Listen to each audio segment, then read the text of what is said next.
So hello everyone, first of all welcoming you all to our YouTube channel which is Shrine of Education, and in this particular video we are going to conduct a question session that has appeared in the year 2025 in the JEE Main examination. So without wasting any single moment, let's dive into the question straight ahead. ठीक है, question number 71 मैंने already screen पे present कर रखा है. इसे हम read करेंगे, डेटा एक्सट्रैक्ट करेंगे, क्वेश्चन एनालाइज करेंगे, देन सॉल्विंग करेंगे. स्टार्ट करते हैं with the reading process. In the sulfur estimation, 0.20 gram of a pure organic compound gave 0.40 gram of barium sulfate. The percentage of sulfur in the compound is dash into 10 to the power minus 1%. Molar mass of oxygen, sulfur, barium is given in gram per mole respectively. Fine. Next, question क्या कहता है कि ma'am एक particular reaction है, उस particular reaction में organic compound है 0.20 ग्राम का, acting as a reactant, getting converted into product. Product is nothing but barium sulfate of 0.40 gram. Fine. ठीक है. Next, to find.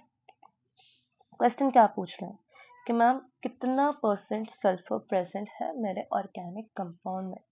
I repeat, कितना प्रतिशत सल्फर प्रेजेंट है मेरे ऑर्गेनिक कंपाउंड में. नोट, ये क्वेश्चन एक्सटेंडेड है, इसे हम फाइनल आंसर में डील कर लेंगे, वो भी वेरी इजीली. ठीक, फिलहाल के लिए टू फाइंड में हम लिखेंगे percent of sulphur present in organic compound is equal to question mark. इसे फाइंड आउट करने के लिए हम फॉर्मूला जनरेट करेंगे बाय यूजिंग जनरल एग्जांपल, को रिलेशन करेंगे एंड देन फॉर्मूला रेडी. आ जाओ जनरल एग्जांपल देखते हैं. जनरल एग्जांपल, सपोज आपका एग्जाम हुआ, फाइनल रिजल्ट भी आ गया, परसेंटेज कैरी आउट करोगे by using formula, that is आपका अपना परसेंट जो कि अभी तक डिफाइन भी नहीं है इज इक्वल टू आपका अपना score that is achieved score divided by जितने में से स्कोर किया वो that is total mark into 100. I repeat, आपका अपना परसेंट इज इक्वल टू आपका अपना score that is achieved score divided by जितने में से स्कोर किया वो that is total mark into 100. बस इसी को कोरिलेट करते हुए हम percent of sulphur present in organic compound का फॉर्मूला डेवलप करेंगे, that is percent of sulphur present in organic compound is equal to जिसका परसेंट फाइंड आउट करना है वो that is sulphur divided by जिसमें से फाइंड आउट करना है वो that is organic compound into 100. Fine. But यहाँ पे हम मास के टर्म में डील करेंगे बिकॉज हमें ऑर्गेनिक कंपाउंड का मास गिवन है. So mass of sulphur divided by mass of organic compound. Formula ready हो गया, फॉर्मूला ऑब्जर्व करो, देखो कौन कौन सा कंपोनेंट अवेलेबल नहीं है.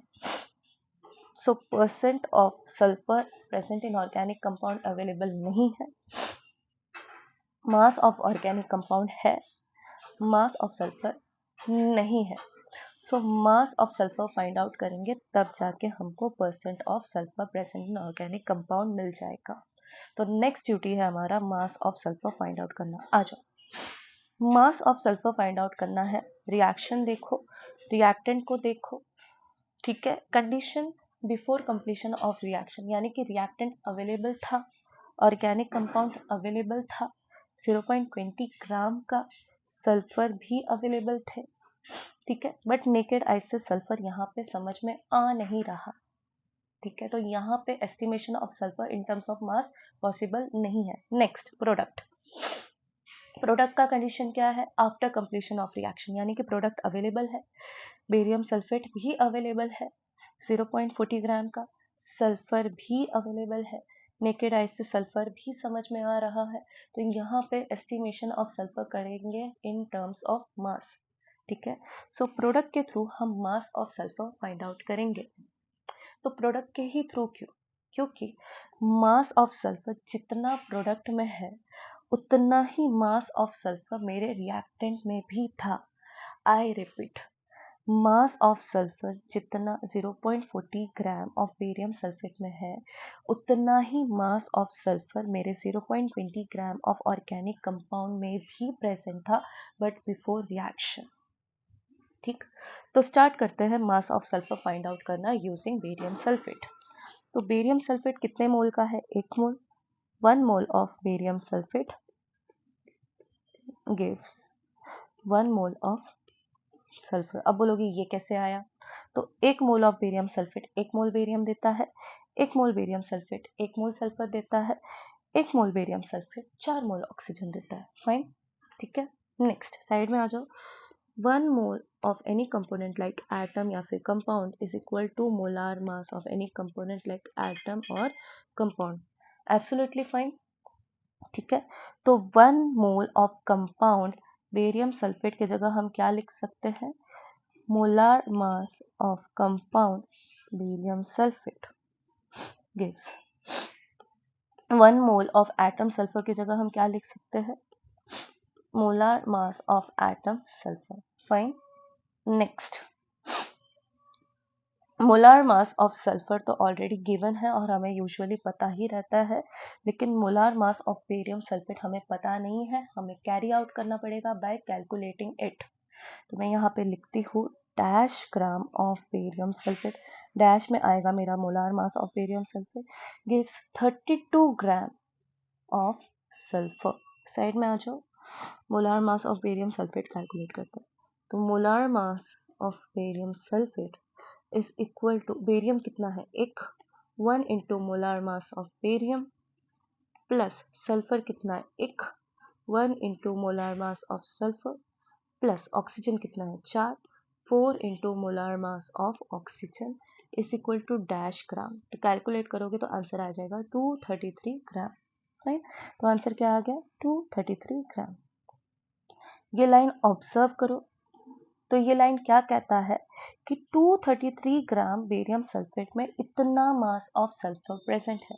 हमें इससे मतलब नहीं है, हमें किससे मतलब है? 0.40 ग्राम बेरियम सल्फेट में कितना मास ऑफ सल्फर प्रेजेंट है।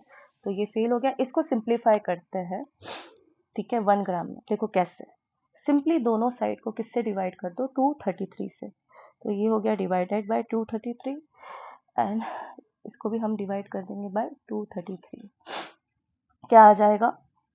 1 ग्राम of barium sulphate gives 32 by 233 gram of sulphur.